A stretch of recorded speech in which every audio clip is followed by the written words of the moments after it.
The other day, I saw this IBM commercial, and I guarantee that we can make it in Blender super quick. So we're in here in Blender, and we're going to use every single thing. Don't worry about deleting any of the default items. We're all good. We're going to down here, split the timeline, change this timeline to a geometry node editor. I know, the scary one. And we're going to come in here. We're only going to add like a few nodes. Seriously, it's nothing too scary whatsoever. It's going to be a circle curve, and it's going to change our cube to a circle right there. It's still there. Okay. Then we're going to go instance on points node, and that's going to put some instances on the points of our circle. What are we going to instance? We're going to instance some curves, and it already looks beautiful. And we only have 3 nodes, so IBM, step up your game. Now, what we're going to do is we're going to actually instance some more things and combine the geometry ultimately. Before that, we need to join the geometry, join it with a, you guessed it, circle curve, and put that right there on top. So we've got our middle circle, and then we've got our surrounding circles. Now, we can change our surrounding circles to be less. So it looks a little bit more like our reference from IBM. And then we can actually change these circles to be the proper. Now what we're going to do, again, super simple. We're going to take this setup that we already have. I'm going to go Shift D and connect it. Now you don't see anything change, and that's because it's in the exact same place. But once we change the radius of our circles, you'll notice there they are again. So we changed our instance curve to 1.5, and then our actual curve that you see to 0.5. And so that creates this really nice looking shape that we have here.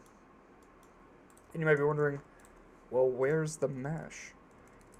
And that, my friend, is right here. So we're going to go curve to mesh, and then it's going to ask us for the profile, and once again, for the 5th time already, we change it to a circle curve. And we want that circle curve to have a radius of 0.01, and that gives us our sort of like hairline mesh. And if you want to, I don't suggest it right now, but I'm just going to tell you anyway, you can change this to not be so meshy, so like jagged, just by updating the geometry on a couple of these instances. But we will get back to that in a second.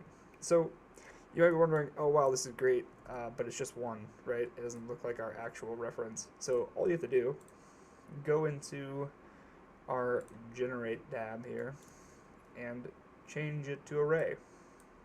But you'll notice that didn't work, no matter what we do. So go back into our geometry nodes, and you have to use a realize instances node, and that's just going to basically change our circles to a real object. I don't know. It realizes them, whatever that means. So yeah, it works though, so that's the important part. Then you'll notice that it doesn't really work whenever you try to change the things. Well, I guess it does, but we want it to rotate. So how we're going to do that is we're actually going to offset it with an object. We're going to Shift A, add an empty. I like to use the sphere empty. It's whatever your preference is. We're going to click on the empty in the object offset, and then we're going to change it to like 50. But you'll notice it's still not rotating once again in like our references. So what we're going to do is take the empty, and we're just going to rotate the empty. Wow, it's working. Boom, looks beautiful. Now it's a little tall, so we're going to change that to, let's see, 0.5. 0.5 seems okay. Your computer will start to implode if you keep adding more instances onto this, but it does look better, so we're going to keep it there. What you can do is you can save your computer by praying to the gods, or maybe just buying, I don't know, a better one. You could also just change the resolution here, like I was talking about earlier. The little resolution detail here will help your computer out a lot, and we actually don't even need 32 here. We can change this down to like 15 or 5 if you're feeling risky. Yeah, okay, and then just don't forget to change that back when you go to render. Okay, plane. And we're going to start lighting this thing, you know, the actual like animation part. What I like to do is switch over to another view in the 3D viewer, press 0 to find my camera, and then really simply you can zero everything out and then just add a 10 to the z-axis, and wow, once again, we're already there. Change this mode to rendered, and then you're going to notice your computer again is not liking you. We're going to switch it to cycles, render engine.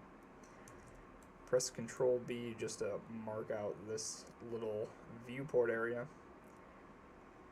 Change your device to GPU if you have one. And then we're going to take our render sample amount way down, because we don't need that many. Turn off noise threshold, turn on denoise, whatever you normally do. And bam, we basically have a whole IBM commercial right here. One last thing, we're going to go set material, and you might have noticed that they have like different sort of materials or different colors inside of like the hairs, I guess the different circles. So all we're going to do for that is change over to the shader editor, go base color, this crazy node that I never use ever called random per island in the geometry node, but not the geometry nodes section. You'll notice that really makes things wild.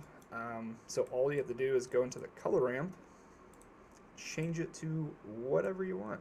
IBM used this sort of like cool pink blue color, which is nice.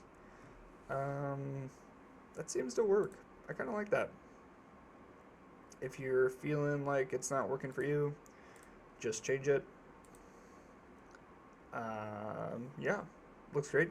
You can also change this mode from RGB to HSL and change it to far, and then you can get a lot of colors if you want to go nuts, but that's up to you.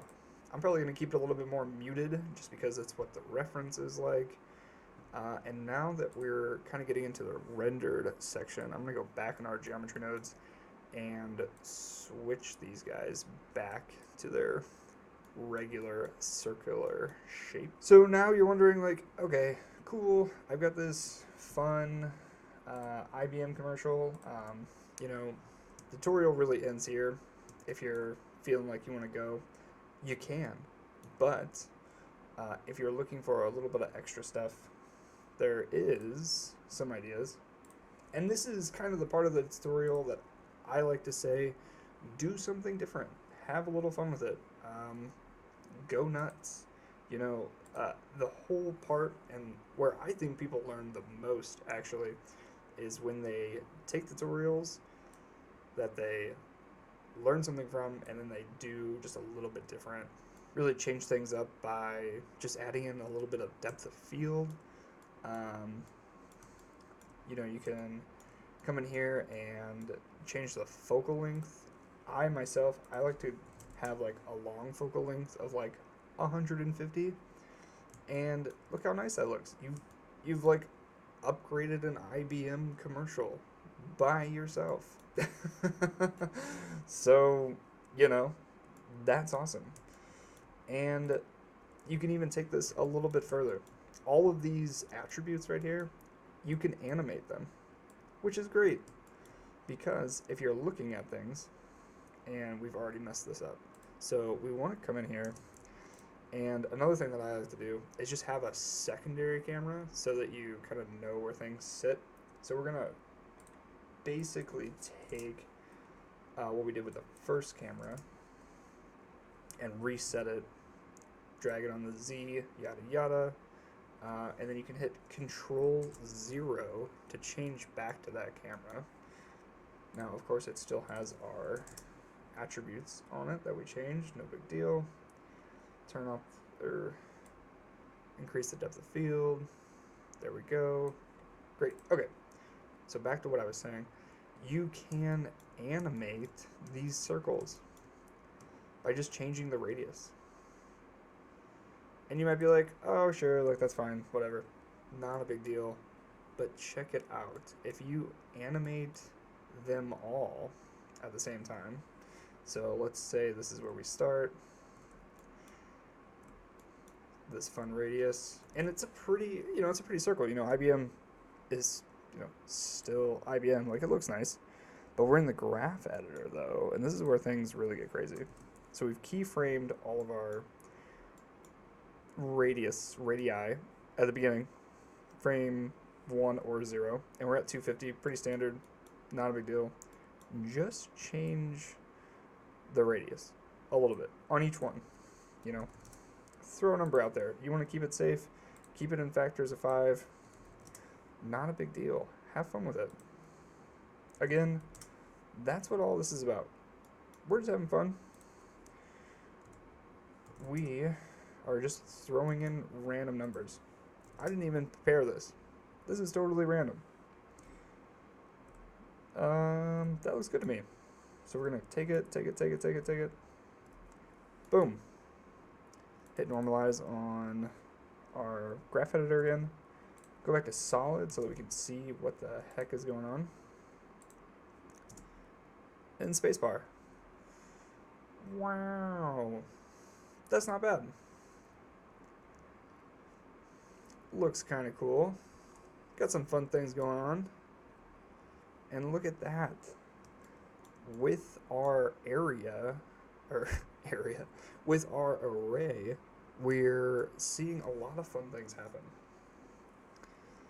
And this is really the key to animation, especially motion graphics. If you're trying to make commercials, it's all about this stuff right here. These little moments. These shapes collide and come together and stop. Like, this is it. This is honestly where some professionals just sit all day, myself included. I like to just sit here and watch these things go nuts. So if we hit Control-0 again on the other camera, you'll notice that our other camera is actually already in a prime location to see some really cool shapes happening. So we hit render mode, which is always going to slow down your computer, especially if you're trying to animate something. But we want to see what this looks like when it's rendered.